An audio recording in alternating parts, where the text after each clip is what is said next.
time for some more Into the Shadows. Specifically, the other Chernobyl, the nuclear disaster that nobody talks about. Those of you who don't know me, I'm Tyler Folse. I'm a nuclear engineer with a little over 10 years of experience in the commercial nuclear power industry. From engineering to operations to emergency response.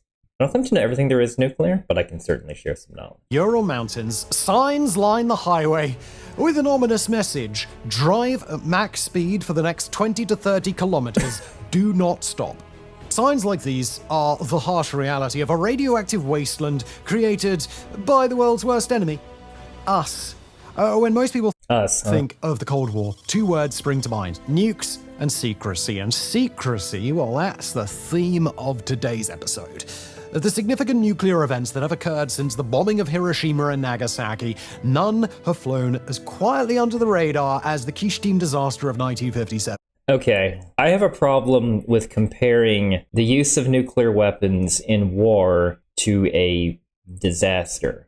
Now, make of it what you will. There's been many historian-type debates over the efficacy as well as the ethics of using nuclear weapons in war, but don't put it in the same category when talking about nuclear accidents, because after all, this was a deliberate act. It's just shouldn't be categorized the same way.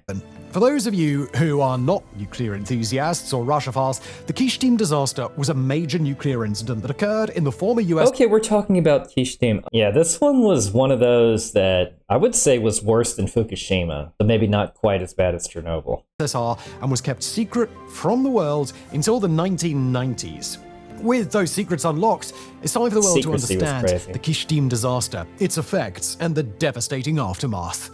In 1948, the Soviet government constructed a nuclear facility they named Mayak. The facility was built to produce plutonium and recycle nuclear waste in the formerly closed city of Chelyabinsk 40. So this was early in the Cold War, and the goal with facilities wasn't just to... The goal with nuclear facilities wasn't just to generate power, a lot of it was to make weapons. In some cases, do both. But this particular site was hastily built to produce weapons-grade plutonium. Now Ozyorsk in the Chelyabinsk Oblast, Russian SFSR, Soviet Union. It was given the codename Kyshtym to correspond with the closest town on the map. In addition to the production and recycling areas, the facility included an 8.2 meter or 27 feet deep concrete canyon containing 20 stainless steel tanks for storing radioactive waste. Before the plant introduced the storage tanks, the workers at Kyshtym callously dumped radioactive waste into the Techa River. This was unfortunate for the facility's neighbors because that particular river was the primary source of water for 20 neighboring towns. And of course, all this was complete secret. They had no idea that runoff was occurring here.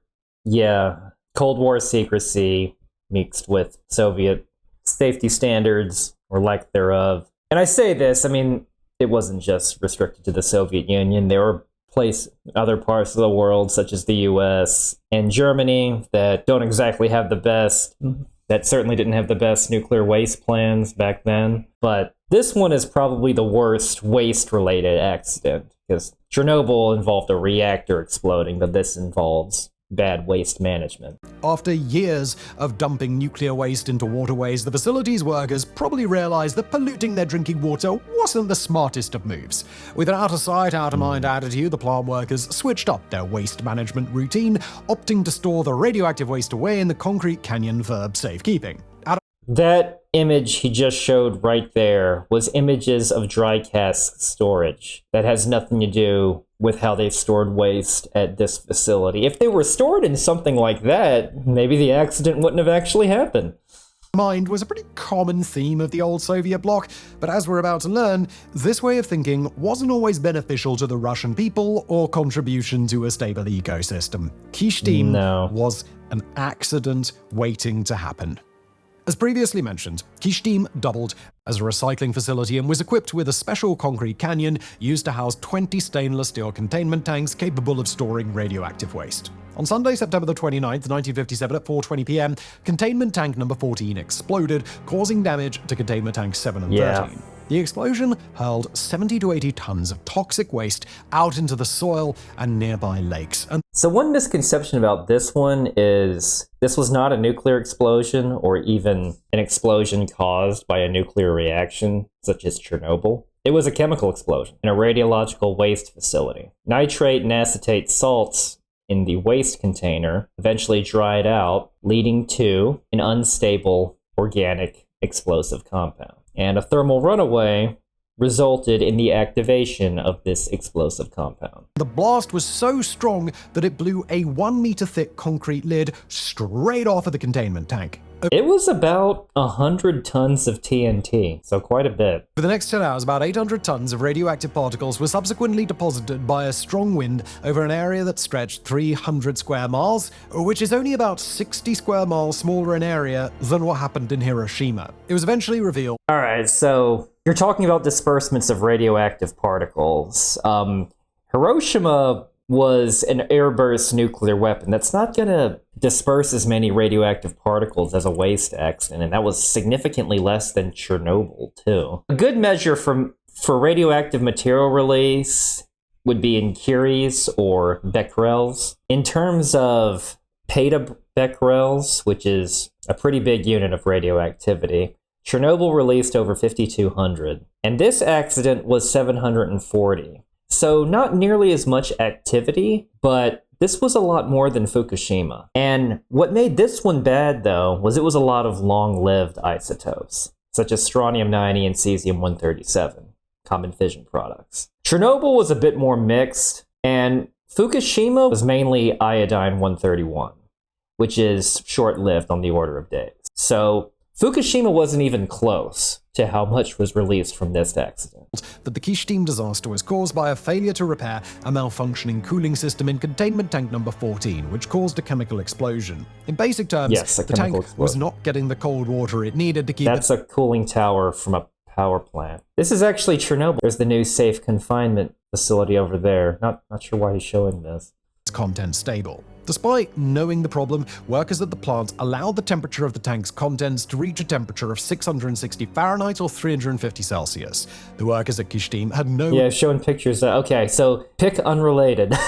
about the issue with the cooling system for a year, but nothing was done to fix the tank. The day after the incident, I mean, his accident description is right. It was a bad cooling system. They didn't have redundancy. That would fix the issue. Cooling failure went unnoticed for years. And nowadays, all critical waste systems require multiple layers of both active and passive cooling systems, as well as alarms and routine inspections. That is to say, some chemical reaction occurs, you know that you have a risk long before the explosion actually happens. But yeah, this tank had no temperature sensors, pressure gauges, gas sensors, and you don't need anything advanced. I mean, I know this was back in the 1950s, but they at least had the ability to monitor that. It would have been more primitive, that it would require an operator to take periodic logs on, but just that, maybe some ventilation so you don't get volatile mixes. a crew arrived at the facility to assess the damage and devise a plan to contain the fallout and keep the incident a secret. Now, it comes as no surprise that the Soviets were Classified. champions when it came to a good old-fashioned cover-up. In true Soviet fashion, the government spin doctors quickly moved to prevent any information about the disaster from getting That's one of the reasons why this site was situated where it was. I mean, yeah, upstream of a river, notwithstanding it had a fairly low population. So what you can say about this accident is fewer evacuations had to occur compared to Chernobyl or Fukushima, but also evacuations would require telling people. out by accentuating their two best qualities, and subterfuge, and boy did start spreading quickly. The local newspaper ran a story explaining that the aurora borealis caused the yellow-orange skies above the area of the incident. Aurora Borealis? Is this the steamed hams meme? Now, obviously no one bought the official line, but no one Is that dared where the steamed hams meme comes from? to challenge the narrative until many years later, when a legend of a man did, but we'll come back to him. Seymour Skinner. Furthering their efforts to cover up the explosion, the area surrounding the plant went into lockdown, and plans to hide the evidence were swift. Food in the area was checked for radiation and destroyed before being replaced with foodstuffs that were brought in by train and truck. The first evacuation started. I mean, that's one thing. When you have a radiological release, radiation protection technicians will issue a stop eating, stop drinking order. That's a real procedure. week after the incident and continued sporadically over the next 50 years. Now, you may be And the reason for that is internal dose of those radioisotopes is so much worse. One, it can impart more energy to your sensitive internal digestive system. And two, it stays in the body longer, so you're getting more dose. Whereas external contamination, you can just get a emergency shower, wipe it off, have the deconners take care of you. But internal, way harder. As to why the government would carry out sporadic evacuations. So let's take a little detour to explain why. The Russian government spent many years monitoring the radiation levels in the area surrounding the Kyshtym facility. During high radiation levels, residents were moved out of the area and returned when the levels were safe. Eventually, the residents were encouraged to return to their homes, believing the area was safe again, but that was a lie. As part of the cover-up, the Russians locked down the disaster zone in 1968 by turning the contaminated area into a nature reserve. The primary purpose of closing the area off was to minimize exposure, and the second purpose was to study the long-term effects of radiation on the ecosystem. Wow, so gonna go ahead and say we're gonna go ahead and make lemonade out of these lemons here and turn it into a science project. Decontamination of the facility began in 1957, with 38,500 individuals, including children, taking part in the effort, working in 30-minute shifts to minimize exposure to radiation. The main buildings were... That's one way to do it, times, distance, and shielding, but yeah. So overall, the response is smaller in scope compared to the Chernobyl accident, but that doesn't make it a whole lot better. Operational approximately 3 months after the explosion, leaving... And this was before Chernobyl, almost 30 years before. ...the workers to clean up the rest of the grounds, finally completing their effort in 1959. The storage canyon's ventilation, cooling, and monitoring systems were restored safely by the drilling of special boreholes in which tubes for the water supply and temperature monitoring sensors were installed. After the drilling was complete, the holes were covered with a protective layer of uncontaminated soil, measuring 1.5 meters thick to reduce further contamination of the area, but this was still not enough to mitigate the destruction caused by the explosion. Forget the explosion. I mean, it's really just the release of the radioisotopes that's the main hazard of concern here, because, yeah, the explosion was over. It wasn't like Chernobyl where it had an active bits of leftover core. I mean, wasn't a reactor core. The fallout caused utter devastation to the region, leaving vast sections of land unfit for farming and putting many out of work. Restoration of the farmland started in 1961. In terms of long-lived areas and zones parked off, depending on the geometry and where you're at, you can argue that some of it was worse than Chernobyl in some areas, whereas Chernobyl was a lot more concentrated because bits of core being jettisoned out. I'm not going to argue that this one was worse than Chernobyl, but it wasn't much better. It took nearly 30 years to regain 87,000 hectares of contaminated land for agricultural purposes. That is about 83% of the initial contaminated area. Slowly but surely, the region stabilized, farming resumed, and families rebuilt their lives. But they were still living under a veil of secrecy, with many questions left unanswered. The Russians kept the disaster at Kyshtym a secret for nearly 40 years. For 40 years, the residents of the area wondered why babies were no... That is one thing about Chernobyl. It was mainly based on location. This was a more remote area. Chernobyl, they set off high rad alarms in Scandinavia, so they couldn't keep that one a secret. No longer being born in droves. They wondered why the few babies who were born weren't strong and healthy. But most of all, they wondered why everyone they knew was dying. Of all the people who wondered, one man set out to do more than that. That man's name is Gozman Khabarov, and he dedicated decades of his life to proving that the Russian government deliberately exposed his town to radiation and covered it up. Gozman was born 6 months after the Kyshtym. As far as the scope of this, they were estimated, and I don't know how accurate this is, but the number I keep hearing thrown around was about 200 premature cancer-related deaths due to the radiation exposure, which is less than the UN estimate for Chernobyl, which is 4,000 over the course of several decades. There were 31 directly from the accident, about 50 to 60 from overall exposure. The 4,000 is a pretty conservative estimate in that number, but this one, the error bars are even more far out because it was so secret and covered up. And for the record, Fukushima had 0 from radiation death as exposure. Fukushima, you can argue lives being shortened from the stress of evacuation because it had the larger evacuation zone, but there you're let's just say you're climbing pretty high up a ladder of inferences to be able to attribute damages in that regard. But with this particular accident, it's a lot more clear that it was from radiological problems. Kyshtym explosion and grew up a mere 40 miles downriver from the facility. Gosman always knew there was something strange about his village, but no one ever seemed to want to talk about the cancer, enlarged hearts, or the disproportionate number of deaths that seemed to plague their village. Whenever the children asked questions, they were met, with a cold retort. We don't ask questions. It wasn't until 1991 that government officials came to Gosman's town to admit what had happened. With this revelation, Gosman started to piece together the Decades tragic later. moments of his life and that of his neighbors. With the Geiger counter in hand, Gosman spent the next 10 years measuring radiation levels in the region in an attempt to link the illnesses and deaths suffered in his village with the disease. Good luck doing that, because there's so much of a time gap, and also Geiger counters don't discriminate between radiation type or source, because so you're just not going to get an accurate reading, especially that far later. Geiger counters, what they're useful for is telling you where there's something radioactive where there shouldn't be, but they're not the best saying how much or what type of radiation it is, both of which are critical for determining how hazardous it is. Disaster at Kyshtym, But it is good for a cheap tool that is good for detecting and removing contaminants that can be mass-produced and given to teams of liquidators.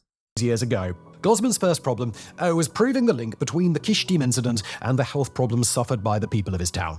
Besides having the burden of proving the source of the illness, Gosman had the added headache of dealing with the government's reluctance to admit the severity of the disaster or that they used the people of the area as an experiment, so getting compensation or even acknowledgement of the mistake was going to prove difficult. To prepare for the battle ahead, Gosman formed the watchdog group Tekka in 1996. Together with his wife, Milya, they started collecting as much information as they could to document the illnesses and deaths suffered in their region. With the amount of evidence in hand, So this was so secret, but compared to, say, other accidents, there wasn't a burning reactor core like Chernobyl, and there wasn't a globally televised Fukushima tsunami type event, nor immediate mass casualties to shock the public with. So that's probably why people just haven't heard about it as much, in addition to Soviet secrecy and it being in the middle of nowhere. and Gosman and his wife started to appeal to any governmental organization they thought might help. Milya appealed to the Ministry of Health for help and spent countless hours documenting the birth defects, miscarriages, and stillbirths they suspected were caused by Keyword exposure to suspected. It's hard to radiation from prove the plant. that. Unsurprisingly, the government ignored the couple's efforts, but Exactly. not before putting Gosman on a government watch list, labeling him as an enemy of the state, and placing him under surveillance for good measure. Being placed on a government watch list was of little concern to Gosman, though. In fact, being labeled as an enemy of the state only encouraged him to fight harder to force the government to reveal the truth. I mean, if they're being that defensive, I guess that means you're striking a nerve. When the government eventually realized that Gosman would not give up on his quest for justice, they made the most ironic suggestion ever.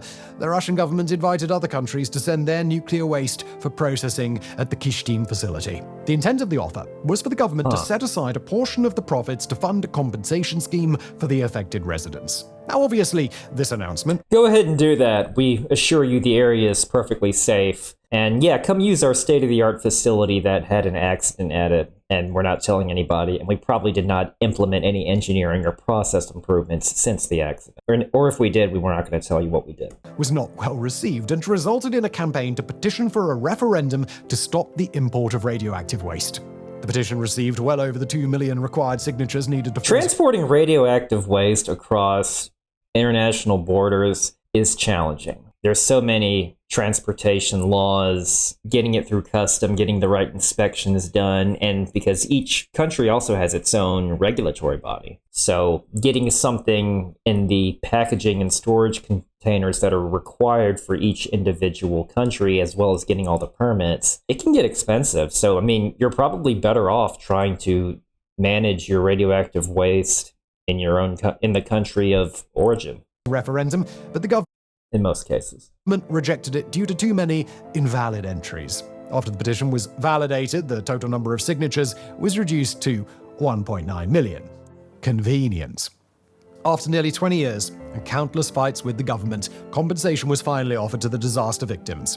As part of the settlement, the residents were given two choices: Let's see. 1 million rubles, the equivalent of about $30,000, or a new house. In 2006, 1 million rubles would have easily bought you a new apartment far away from the radiation, so it's easy to see why many of the residents Yeah. took the cash option. The rehashed evacuations were packaged as a resettlement program that spans... To be fair, that's actually better than what they have been for other sorts of accidents, especially in the Soviet Union, like Chernobyl. 6 years, from 2006 to 2012. The resettlement program was largely considered unsuccessful, due in part to the low acceptance of new housing by the victims. Most of the residents who took the cash offer never saw the full amount. As for the ones who took the offer of a new house... I guess I spoke too soon, never mind. They were moved a mere 2 kilometers up the road to live in a new settlement that was still well within the contamination Yeah, is it still downstream of the affected river? zone.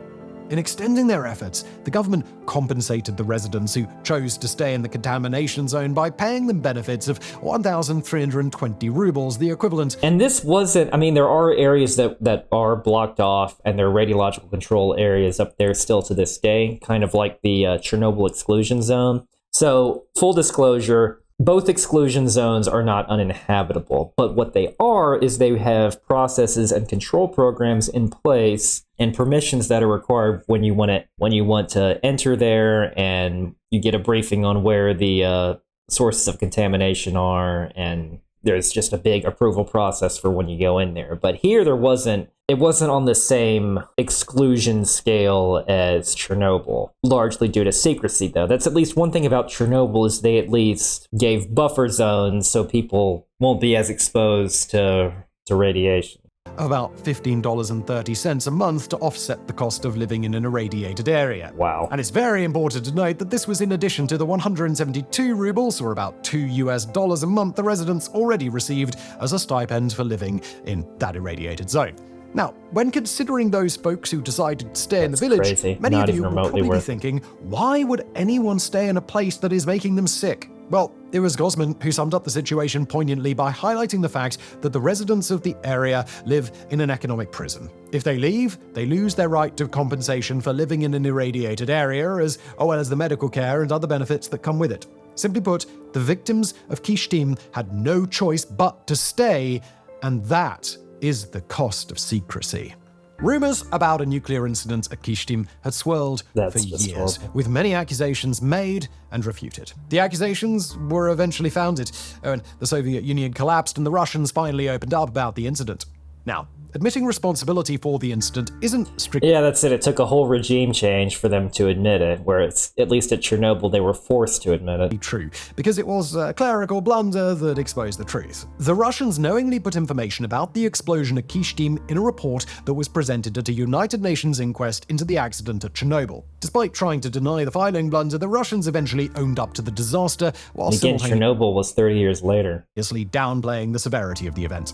According to news reports at the time, the Russian government claimed that the Kyshtym accident only released a small fraction of the total amount of radiation released by the accident at Chernobyl, and it was nothing to worry about. Plant official. So it did. Those numbers are actually from the report that I mentioned earlier about the difference between 5,200 and 740 petabecquerels. However, this waste was the longer-lived isotope, so it's not a one-to-one comparison. Further doubled down, insisting that the accident caused neither harm nor death. In 1993, the Russian government exposed a little more of the truth by reporting that about 450,000 people were exposed to harmful levels of radiation because of the incident at the Kyshtym facility. In 1994, as a measure of atonement, the Russian government put the Kyshtym facility and the nearby town on the map and changed the name of the closed city from Chelyabinsk 40 to Ozorsk.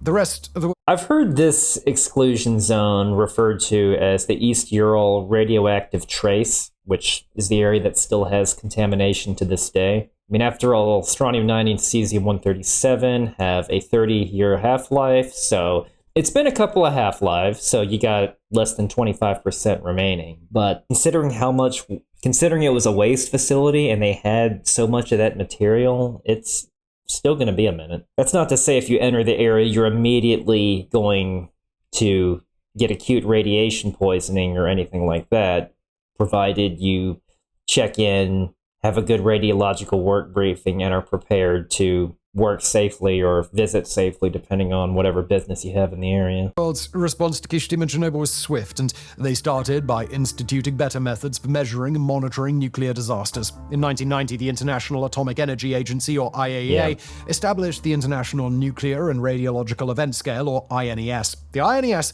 is a level system used to measure radioactive incidents that has 7 levels, with 7 being the worst. This supposed minor incident at the Kyshtym facility was retroactively categorized as a level 6 incident, with Chernobyl and Fukushima being 7s. Now this classification I don't entirely agree with. It's subjective. It doesn't look at things like casualties. It does look at radiological release, but it's kind of challenging for it to measure things like environmental impact. I think this should be up there with Chernobyl, but part of the reason why it isn't is because of the secrecy, the uncertainty, and the limited public awareness. The only reason why Fukushima is a 7 at all is because of the sheer numbers of evacuation. That's the only thing keeping it that high. Because it also, when it looks at activity, it doesn't look at the type of radiation. So I'm not saying it was classified incorrectly. It was classified according to that scale, but that scale is deeply flawed and doesn't tell you things like casualties, overall accumulated dose, and environmental impact. It's weird. In nuclear power plants and concerning their operation, we hardly ever reference that scale. It's just not particularly useful to us. We look at what caused the incident, what the lessons were learned, and whatever we can do to prevent them from happening again. In the years after the disaster, strange illnesses began to affect the residents. Because of exposure to dangerous levels This is also the Chernobyl exclusion zone, yeah. radiation, Pick the unrelated. government encouraged citizens to go for medical checkups, but it didn't tell them why. As soon as a few of the residents realized the checkups were connected to radiation exposure, word spread, and many of them stopped going to the doctor. It is unclear why the residents stopped going, but many speculate it was out of fear of losing compensation should their conditions improve.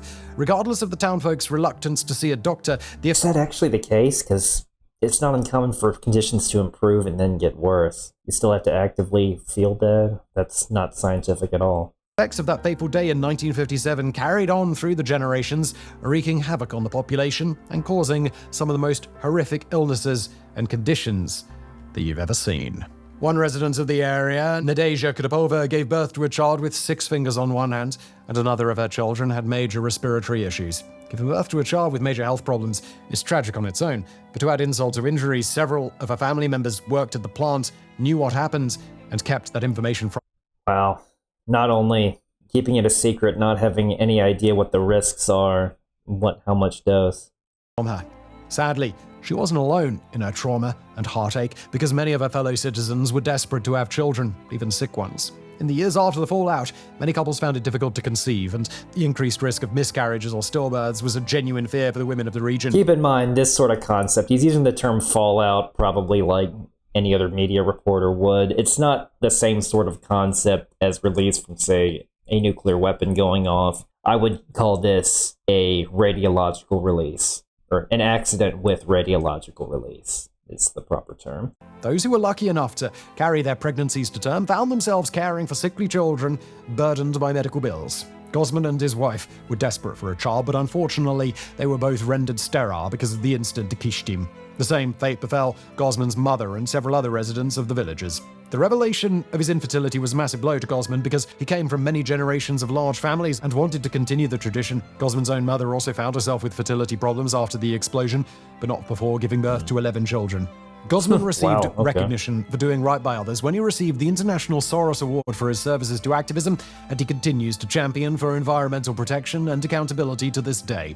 Despite the unforgiving nature of the area, many of the people affected by the explosion continue to live there and are trying their best to live as normal a life as possible in the shadow of a facility that robbed them of their home. dignity. It's hard while to. Not everyone left after the Chernobyl evacuation. Some people stayed behind, and some people have been just fine. That's one of the things. But what's dangerous about it is it's unmonitored. The dose that people are still getting to this day. hoping that they never see another disaster at the facility on this scale. What's dangerous about it, it was unmonitored, so people don't even know. If things were clearly marked to just stay away from some areas, then sure, but because they kept it a secret, it definitely made the accident worse than it should have been. Or worse, ever again. Thanks so much for the recommendation, and thanks so much for watching. I'll see you next time.